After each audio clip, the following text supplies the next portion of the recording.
Hey, I'm MattyAP, and this is my very special E3 2019 Microsoft Conference daily tweet.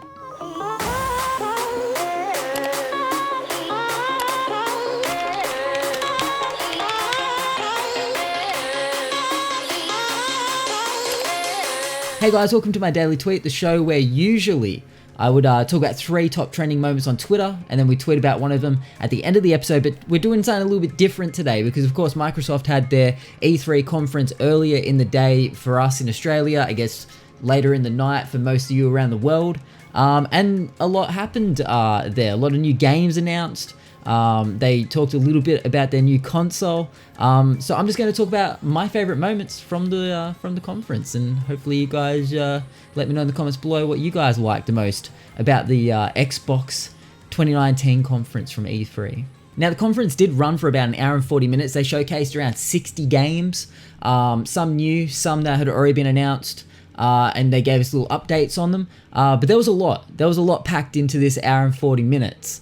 Now, this is for Xbox and PC. A lot of the games I noticed were actually being both released for Xbox and PC, which is very exciting because I should probably say that I don't actually have an Xbox and I never have had an Xbox. Nothing against them, just always gone with Sony. But good to see as well that a lot of these games are coming to PC, so I'll be able to try them out. So I was a lot more excited this year for the Microsoft conference than I sometimes usually would be when it's very Xbox heavy. Now, to be honest, the start of the conference was a little bit lackluster in my opinion. I wasn't really blown away by any of the titles until they got to a title called Blair Witch. Now, I don't know if this is based off the original Blair Witch movie, which I've only seen the end of. I actually should go back and watch, but I watched it without my parents knowing when I was very young, and it scared the shit out of me. And I'm looking forward to having the shit scared out of me again, because this game looks terrifying. Apparently it comes out August 30th for Xbox and PC, but it looks amazing. I mean, you're walking through a forest, you go in little cabins and stuff, there's people running through the woods next to you, you don't know who they are, little creatures, little scary people. I'm excited. It looks terrifying, and that's what I want in a game. I'm a big fan of the horror genre, and this looks like it's going to do it for me, fingers crossed. But not long to wait now, August 30th. Now look, it's probably safe to say that one of the biggest moments in the conference for most people was Cyberpunk 2077. And look, the game looks amazing. I'm so excited for it. Obviously the same developers, CD Projekt Red, that made The Witcher 3 and The Witcher series, of course. But look, a lot of people have been very excited about Cyberpunk 2077, and rightfully so. The game looks incredible, but of course we're wanting to see more and more. But they showed quite a bit of the game, and it looks incredible. Look, most of it was a cinematic cutscene that they showcased, which looked great, by the way. They did show a little bit at the end of some gameplay, which looks very cool. But the big moment was towards the end of the cinematic trailer, where they show Keanu Reeves. That's right, Keanu Reeves is going to be in this game. Very exciting. I'm super pumped. I mean, like a lot of people, I love a bit of Keanu Reeves, John Wick himself. But he actually came on stage to talk a little bit about the game, which is a very exciting, very hype moment. And he also gave us a release date, which is very exciting as well. Now, if Keanu's not leading us all astray, and hopefully the date doesn't get pushed back, but this seems like quite a big game, so I'm not going to hold my breath, but they did give us the date of the 16th of April next year, so that's something to look forward to. Make sure you check out the trailer for that, because it looks hype. Now, they did talk a little bit about their Xbox Game Pass, and of course their Xbox Game Pass for PC, but apparently that launches in open beta today. Now, I did try and access the beta. I got this message saying that my PC wasn't updated enough or something. Apparently you have to have the most recent update of Windows. I'm going to try it again later and see. It looks interesting. I mean, they've got a lot of games coming out. Apparently not all of them. I wanted to see what games they had on it so far. I'm not too sure just yet, but they're hinting things, like Tomb Raider and what else do they have? Forza. Shit, what else? They had games. I wish I wrote a few of them down. Look, they have some good stuff coming out. But from what I can gather, they don't have all the games on there just yet. They said all the ones that announced during the conference for the PC Game Pass will be available around August, I believe. So that's something to look forward to. Now, hopefully you guys will be able to try it out, but make sure your Windows 10 is updated to the bloody most recent update, because mine apparently isn't. I thought it was, but apparently not, so I have to try that later. But they did say that they're going to have over 100 games on the PC version of the Xbox Game Pass, which was very exciting. And they said it will run for around, well, they said $9.99 a month, $9.99 of your American cents. So for Australia, it's going to be a little bit more over here, which is okay. It seems like a pretty sweet deal, I guess, for 100 or so games. Now look, a game that wasn't on my radar at all, and usually I wouldn't give a real shit about this game, but this kind of actually won me over a little bit with this trailer. Microsoft Flight Simulator. That's right. Your boy's a fan now. Look, usually I wouldn't be interested, but it seems they've stepped it up a notch. All the shots shown in this trailer you're seeing right now are captured in real-time 4K, and apparently they said something like powered by satellite data and Azure AI. Now, the thing I'm curious about is the satellite data. Like, I mean, this game looks incredible. It looks like I'm wondering the scope of how far you can travel in your planes in this game. I'm curious, because have they mapped the whole world? It looks like they show a lot of different big locations, big cities and stuff, flying into, you know, airports and whatnot. But this game looks amazing. You know, I'm a big location fan. I like a lot of beautiful locations in games and settings. And I think this game, I mean, not only just the locations and just the map below, but just the weather effects and the different times of day and whatnot. The game looks incredible in different planes and all that. I think I might give it a go.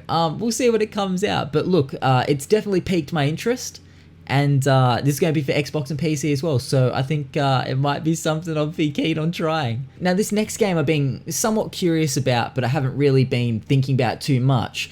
It was formerly known as Dragon Ball Game Project Z Action RPG. That was the full kind of title they gave it last time we saw anything about it. They've now called it Dragon Ball Kakarot. Of course, Kakarot being the same name of Goku in the Dragon Ball series, or Dragon Ball Z series. But before they showed any footage of this game, they actually started off with a little message from the creator of Dragon Ball and Dragon Ball Z, Akira Toriyama himself, which I thought was really cool, because it's a little stamp of approval from the creator, and I think that's always something that bodes well, especially with a Dragon Ball project. I mean, we all know how GT went. But he says here, this game brings the Dragon Ball universe to life. I'm sure fans will truly be able to take a deep dive into the world. I hope you enjoy the game. But look, this game looks incredible. The battles look massive. The visuals look great. I mean, they're definitely getting closer to looking like the actual show in game form. I remember, you know, when the early kind of Dragon Ball and Dragon Ball Z games came out, you know, like Budokai on the PS2 and whatnot, they just didn't look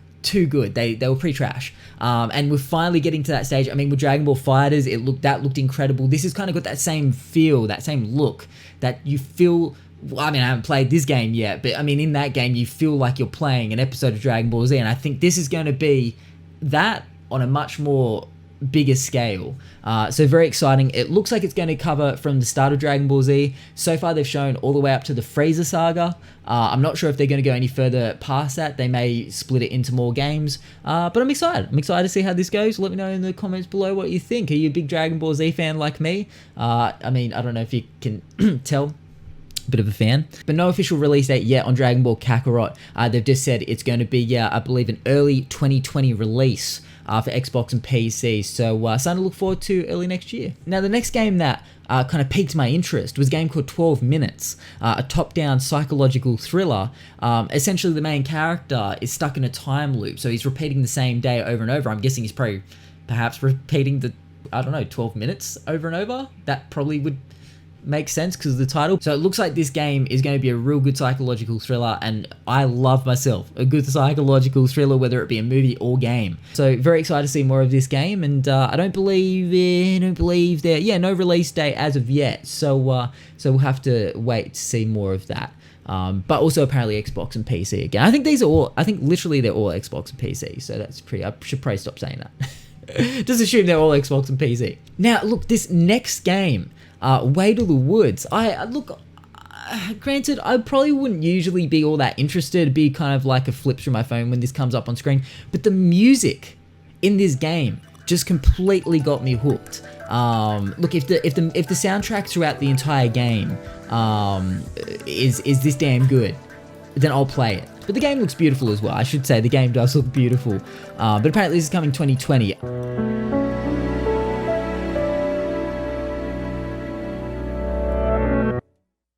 Gears 5, they've dropped the of War part, apparently. Was announced, I think, at the last E3, 2018.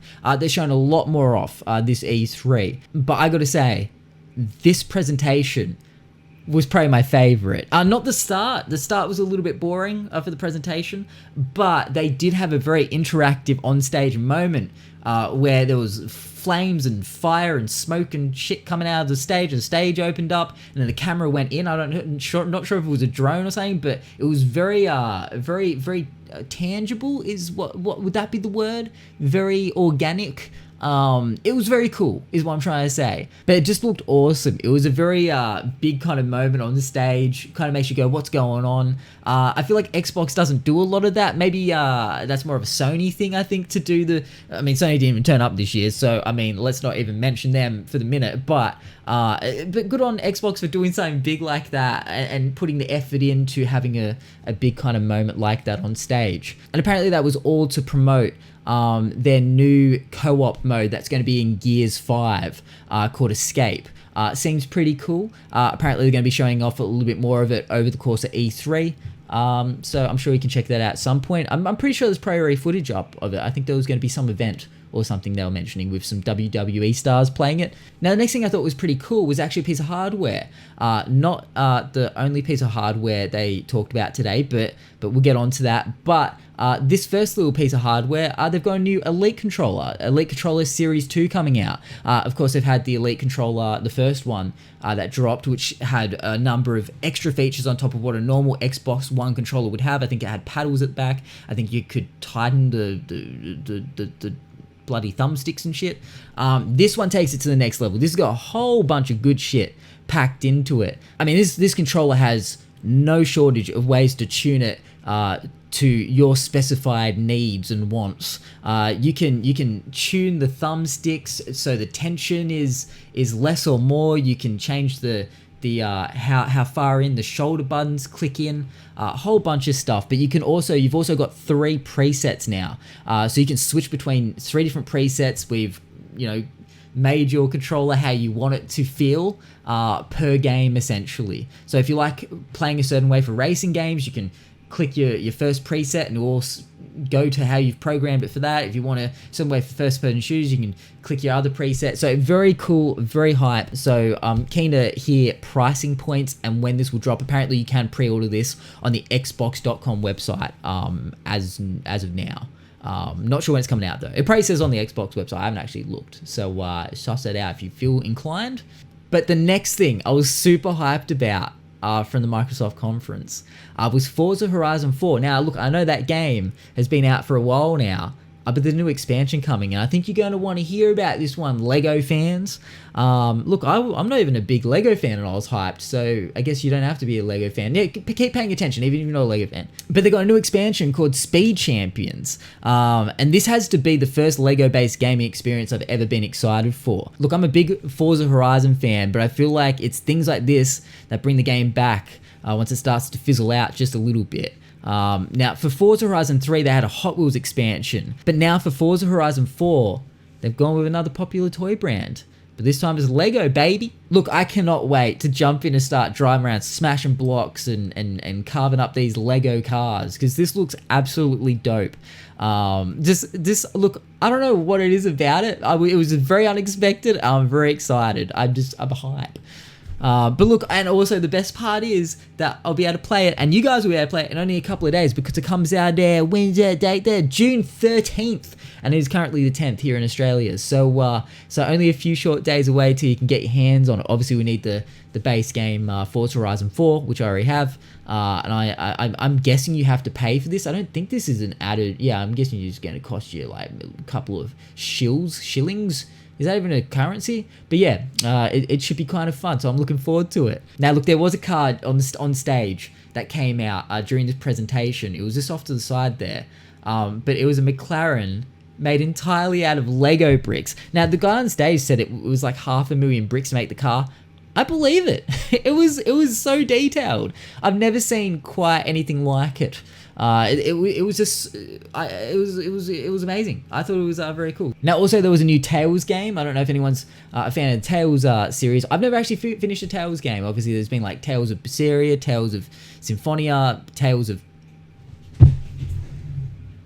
Zestiria, I think it was. I have it up there. I just can't. It's a weird name. But yeah, they've got a new one now with a much more easier name to say. Tales of Arise. And it looks great. It's, you know, for anyone who's into your anime, it's got a very anime-esque, well, obviously, look about it. Looks very cool, very colourful. But look, I always love a good JRPG, and this one looks like it's going to scratch that itch quite nicely. Maybe this will be the first one I finish out of the Tales series. Who knows? I always buy them. I just never finish it. I think I played 3 of them now. But look, this game is slated for a 2020 release. They didn't say when though, so it could be any time next year. Now the next game, Elden Ring, is a very exciting new IP from the combined minds of, hopefully I'm saying this right, Hidetaka Miyazaki, who is the creator of Dark Souls, very exciting, and George R.R. Martin, of course, the writer of Game of Thrones. So look, this game is going to be something else. Now they showed off an impressive cinematic trailer and the game looks like it's going to be based around mythology, but I guess we'll have to wait for more details because that's all we know for now. But very exciting. I think it's going to be something good. It's going to be hype. I guess I'm saying hype a lot. Now of course, getting close to the end of the conference, Xbox of course dropped a few new dates on their upcoming console. And one of the biggest things they announced was that apparently it's coming out next year. Look, slated for a holiday release, which I'm going to say is around Christmas time, so end of next year. But that's pretty soon. So PlayStation, get on it. But look, they're calling it for the minute Project Scarlet. Of course, this is just a project name. I'm sure it'll be called Xbox bloody 2X W1 or something when it comes out. No shade. But yeah, look, it sounds pretty good. They just told us that it's going to be like 4 times faster than the Xbox One X. It's going to have some ray tracing stuff, pretty dope. I don't know. It's going to be apparently very powerful, is what they said. They didn't show us any images of the box or anything. They pretty much just showed a whole bunch of shots of people soldering shit and saying it's going to be powerful. So that's all we know for the minute. But exciting to have that wheel in motion now for next gen. I'm curious to see how this goes. Of course, up against Google Stadia when it comes out. I know a lot of people are kind of throwing shade towards Google Stadia, but I don't know, man. I think it's going to be interesting to see how this holds up. It's going to be a whole different world of console wars, I think, in the next generation. I'm excited to see how it goes. Now, the last thing they did show off at the conference, I know a lot of people were very excited for, Halo Infinite. Now, this is apparently going to be launching late next year alongside the new Xbox console. So it's going to be a great way to kick off the new console. It possibly will sell quite a few units because of the fact that people are highly anticipating this game. But they did show off essentially what is supposed to be next-gen graphics. It was more of a in-game cinematic trailer, I guess. It looks great, but is it next-gen? That is the question. It looks great. Just is it 4 times more than what we kind of know now? The lighting in it did look very good. It looked crispy. Dude, I don't know. It's getting very hard to tell. It's the line's getting. It's very hard to. I mean, maybe I'm just shit at telling graphical differences, but I'd love to hear your thoughts in the comment below. What you guys think. Does this look next gen? Are you expecting more from next gen? We have to also remember that usually when next gen comes out, the first games that come out on it do look somewhat more like previous gen. It's more by the end of that generation that we're seeing the console being pushed to its very limit. So, I mean, maybe it's a good start that it does look pretty damn good, and the console's not even out yet. So, we'll see. And there you have it. Those were my favorite moments from the Microsoft E3 2019 conference. But I'd love to hear now in the comments below what your favorite parts were. If you've got any favorite games, what you're looking forward to the most, just any thoughts, any vibes, let me know in the comments below. I'm down to have a little conversation with you guys. But straight up, my favorite part was 100% Cyberpunk 2077. I'm very excited for that game. It's going to be damn good. I hope it's damn good, but also a bit of Forza look cool. And the new Dragon Ball game. Look, it all looked pretty hype. The fact that if anything was on this list, I was excited for it. But of course, if you want to watch the whole 1 hour 40 minute conference and you haven't already, I'll have a link to that in the description below. And you can nut through that. But of course, there's a whole bunch of other conferences coming up. Unfortunately, not Sony. A little bit disappointed. The Bethesda one has already come and gone. I did watch that. A couple of new announcements on that. Very hype. But we've got a whole bunch more coming this week. But this is going to be a big week. Hopefully, you'll have a lot of fun enjoying all the announcements that are coming out.